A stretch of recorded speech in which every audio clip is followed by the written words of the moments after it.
Good Tuesday morning, everybody. Chris here with High Seas Cruising, and welcome to the Cruise News. We're going to start off today talking about some cruise cancellations. Not a good subject, nobody's favorite subject, but we do need to share the information.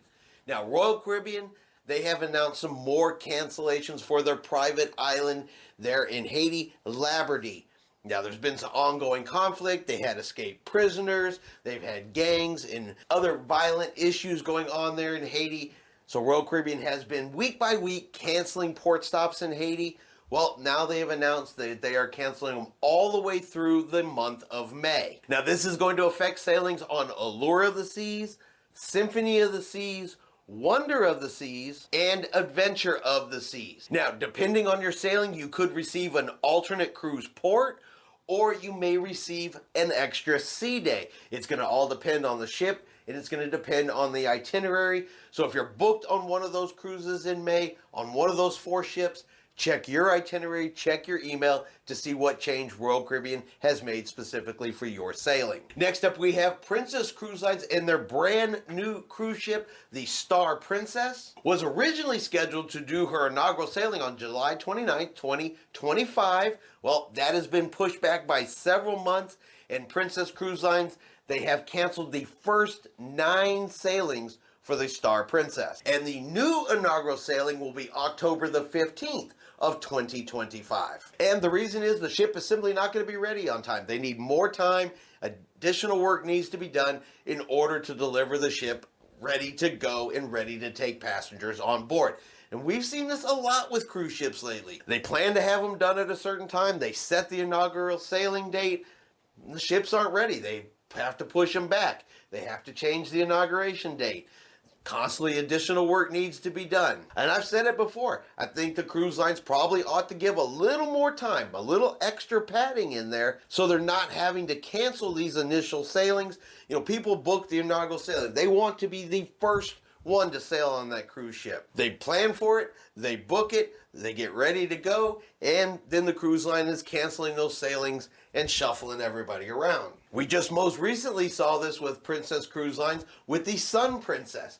So not the first time, probably won't be the last time that inaugural sailings have to be canceled because the ship is just not going to be ready. And finally, a story that is becoming a little more common, at least it seems like it's becoming more common here in the last couple of years. This past Sunday, the Carnival Paradise rescued 27 Cuban refugees while en route to Roatan, Honduras. The refugees were brought on board the ship. They're given food, water, and medical treatment, and then they are turned over to the authorities at the next possible opportunity. So the Coast Guard was notified, and the authorities in Roatan were notified. Now, this is not an uncommon story. Cruise ships always will stop and render aid. They see people in distress at the sea, they're going to stop and help them. In some cases, it could simply be to give them food and water if they don't want to be rescued.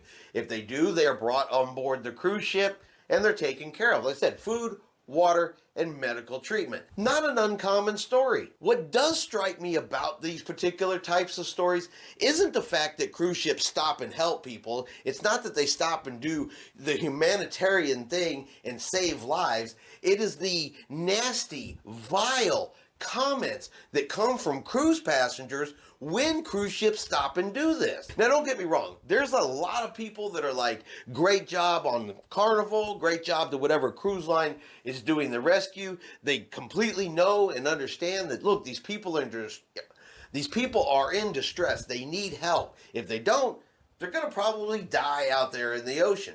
The human being thing is to understand that this kind of stuff happens. It is to understand that it's just the right thing to do. But boy, read the comments under some of these stories when they talk about rescuing people at sea. And these comments, they get nasty. Just leave them out there. It's their own fault for being there. You should never bring these people on board cruise ships. It's dangerous. What about me? What about me as the passenger? I don't want these people roaming around the cruise ship. I don't want to have to see them while I'm on my vacation. Those types of comments, they go on and on. As I said, there's some really vile, nasty, disgusting people out there who just value nothing over their vacation. Human life means nothing to them over their vacation. And I get your vacation's important, but I think you forget that cruise ships are required by law, maritime law, okay? They must stop and render aid. Just want to put a couple of facts out there, a couple of bits of information. Yes, if cruise ships see these people in distress, whether you think these people should be there or not, whether it's becoming more common for them to be there or not, whether you believe this is something they figured out to do to get themselves on these ships and get where they're going, all that aside, one, it's maritime law. Cruise ships must stop and render aid. Two, when these people are brought on board the ship, one, they go through security. It's not like they just let them on the cruise ship. They go through security.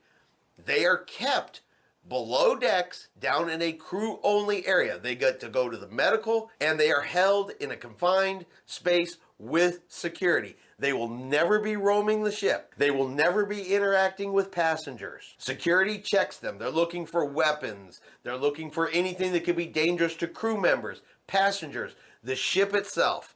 They're checked out by medical personnel, and then they are turned over to authorities. Other than the fact the cruise ship turns around and you can look over the side and see these people getting rescued and saved, you as a passenger would never even know they were on board the ship. So some people, they can make all the nasty comments they want. They can say all of the vile things they want, because guess what?